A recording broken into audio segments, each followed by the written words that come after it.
Big smile on your face. Happy tonight with that performance? Yeah, it wasn't the greatest performance in the world, but we win, and that's what it's about, isn't it? So, it was nice to see Aubameyang start and score. That'll build his confidence up for the next game against Everton. Ozil came on, scored. Surprised to see Ozil in the team? Yeah, last season. Shut up. Last season, he weren't even in the squad for group stage games, was he? So, it was nice to see him come on. And I'll be honest with you, and I've said it since the start of the season, I think Iwobi's going to have a fantastic season, and he proved that again tonight. He was the best player on the pitch by a mile. He was fantastic. What's going to be the difference between Iwobi last season and this season? Well, I think he's bulked up. He's been in the gym. Different manager. Maybe a bit of confidence in him now because he started him in a couple of games now. He scored, so he didn't score tonight, but he scored the other week. But yeah, I think he just looks like a different player now. Would you start him on Sunday? Confidence. Yeah, definitely. So who would you drop out then? I don't think Mkhitaryan was great tonight. I know. Listen, assist stats don't mean nothing to me. You get an assist off a penalty, for being fouled. So, but I think Mkhitaryan's been pretty poor this season so far. So I'd drop him.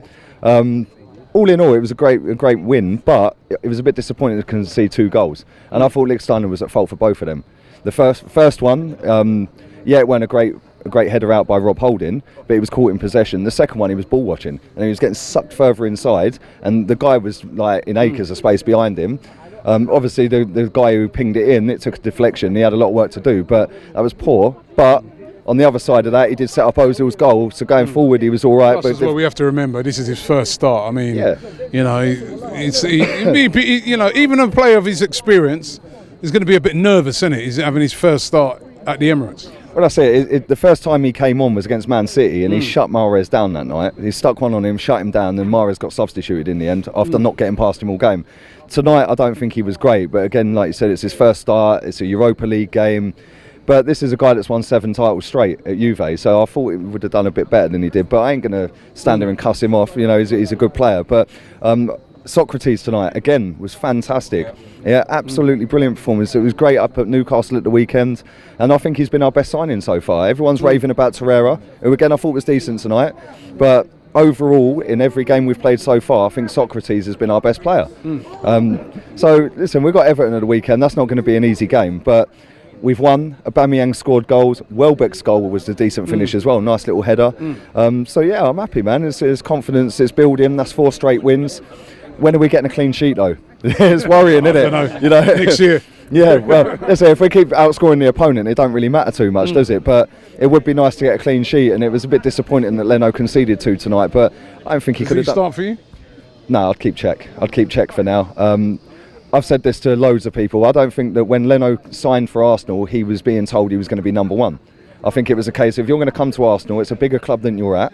You're going to learn from one of the best keepers that's played in the Premier League era, and you're going to learn from him for the season, and you'll play the Europa League, you'll play the League Cup games, stuff like that, and then next season you will be our number 1.